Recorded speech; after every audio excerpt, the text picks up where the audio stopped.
Good morning. So in looking up the covenants that God made with Abraham, I got waylaid by the 10 plagues. Now it turns out that the 10 plagues are quite essential for our understanding of the path of salvation. So we can start off in Exodus chapter 1.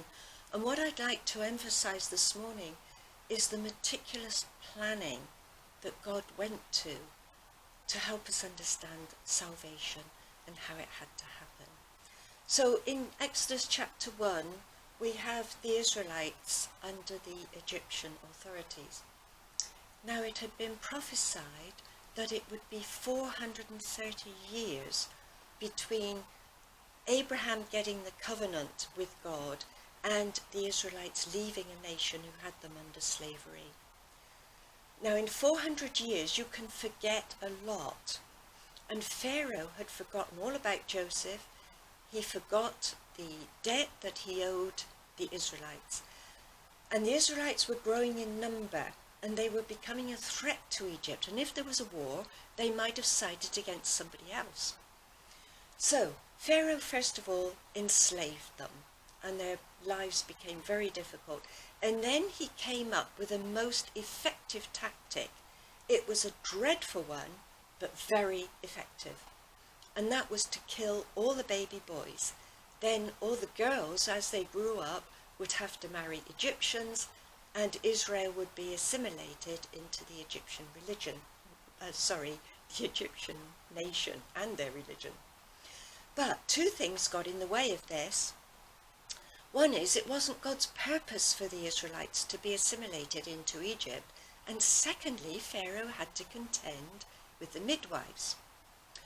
Now the Israelites at this time, 400 years after Abraham, don't forget, didn't know God very well. They knew of him. There was no Sabbath, there was no special time for spiritual things, but in the evenings they would have recounted the stories of Abraham, Isaac, Jacob, and particularly Joseph, who got them to live in Egypt. So they knew of this God. And therefore the midwives, as it says in Exodus 1 and verse 17, the midwives were God-fearing. They disobeyed the command of the king of Egypt and let the boys live. The midwives knew that the seed of the promise was to come through the Israelites. And if they killed these baby boys, they might be killing a forefather of this promised seed. So they didn't do it.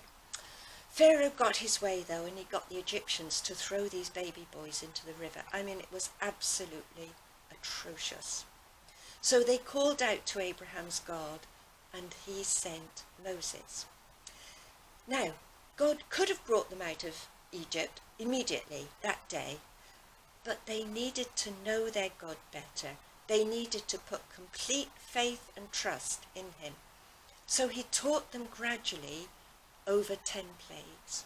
And they started off disastrously enough, but the plagues gradually got worse, and gradually the Israelites learnt that this God was on their side. He could do anything, and he was going to save them at the expense of these murderous Egyptians.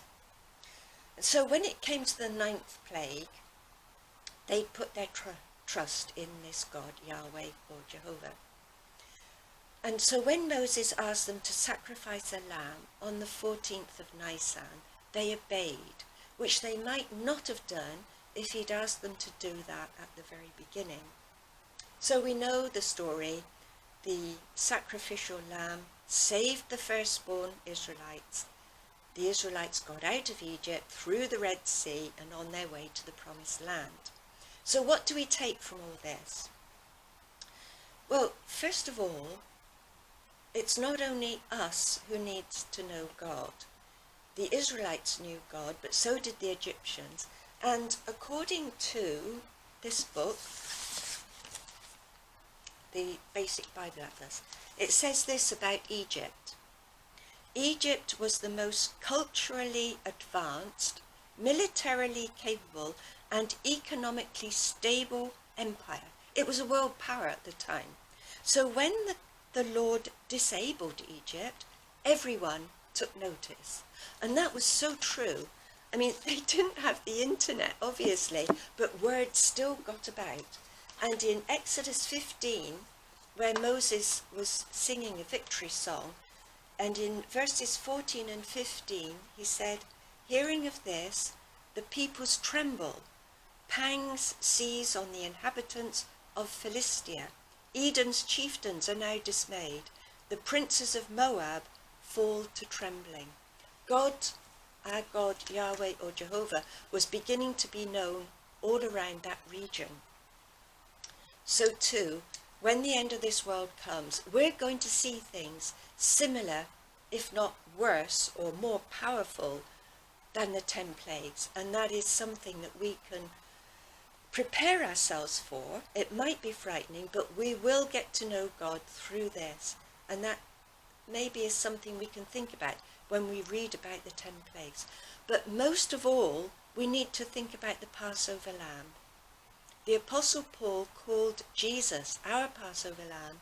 So just as the sacrificial lamb saved the firstborn of Israel, our sacrificial lamb, our Passover lamb, is going to save us. Now, it was to the very day, 430 years exactly, when the Israelites left Egypt. It was exactly the day, the 14th of Nisan, that Jesus died, on the same day as the Passover lamb. The meticulous planning that went into all this thousands of years before it happened is something that we can marvel at.